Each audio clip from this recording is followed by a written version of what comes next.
In today's video, I'm going to teach you how to add social media icons on Shopify, full guide. First, sign in to your Shopify admin. From your dashboard, look at the left sidebar and open Online Store. That expands a few options. Go ahead and choose Themes. You'll see your current theme at the top. Click Customize or Edit Theme to open the visual editor for your store. Inside the theme editor, look for the Theme Settings area. It's usually a button or tab at the bottom left of the editor panel, often highlighted or marked with a paintbrush icon. Click that to open your global settings. You'll see several categories. Open the media category if it's shown, then go to social media.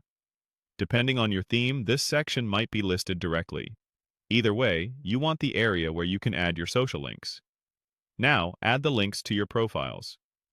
Type the full URL for each platform you want to show. Use the complete address, starting with HTTPS. For example, paste your Facebook page URL exactly as it appears in your browser, not just a username.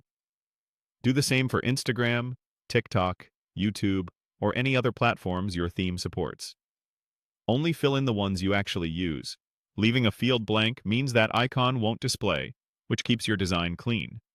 A quick tip: make sure the accounts you link are public and double-check spelling. Even a small typo in a URL can break the link. If your brand has multiple regional or language profiles, choose the one most relevant to your store's audience. When you're finished adding links, click Save in the top right of the editor. After saving, use the preview to check how the icons appear on your storefront.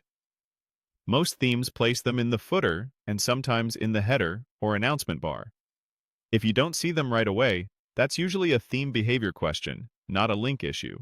Once the links are added and saved, the icons will appear wherever your theme is designed to show them.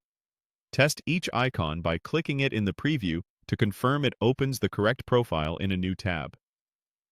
It's also a good idea to quickly check on mobile and desktop views to ensure spacing and alignment look great across devices. That's it. Navigate to your theme, open theme settings, head to social media, paste your full profile URLs, and save. Your social icons are now live, helping customers connect with you beyond